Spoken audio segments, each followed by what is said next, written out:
Hello friends, welcome to CookwithDhayalini channel. இன்றைக்கி நம்ம chicken 65 செய்ய போகிறோம். அது எப்படி செய்கிறோன்னு பார்க்கலாம் வாங்க. மசாலா பார்த்துடலாம்.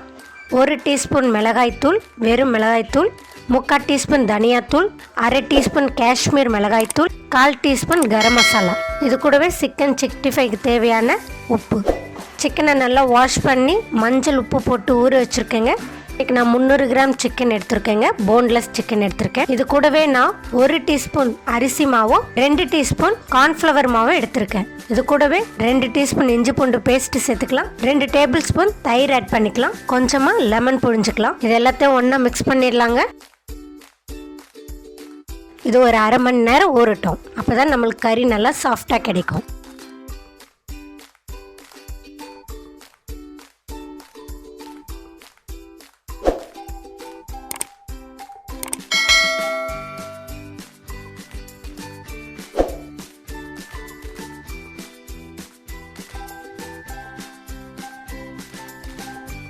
அரை மணி நேரம் ஆயிடுச்சுங்க.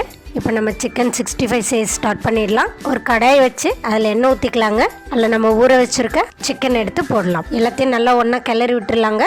அப்பப்போ திருப்பி விடுங்க. 3 to 4 மினிட்ஸ் குக் ஆனால் போதும். ஓவர் குக் ஆனால் ரொம்ப ஹார்டாக இருக்கும். அதனால் இந்த அளவு குக் பண்ணால் போதும். மீடியம் ஃப்ளேமில் வச்சு ஃப்ரை பண்ணலாங்க.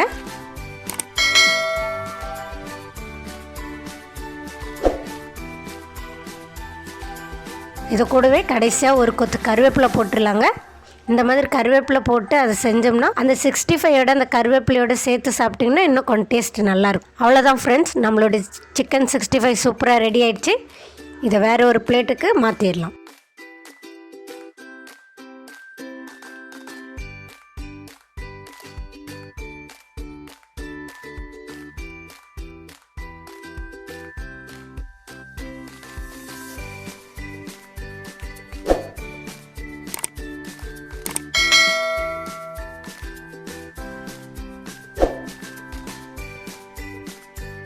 இந்த வீடியோ உங்களுக்கு பிடிச்சிருந்தா லைக் பண்ணுங்கள், ஷேர் பண்ணுங்கள், கமெண்ட் பண்ணுங்கள். மறக்காமல் சப்ஸ்கிரைப் பண்ணிவிடுங்க. கூடவே அந்த பெல் ஐக்கானை கிளிக் பண்ணிவிடுங்க.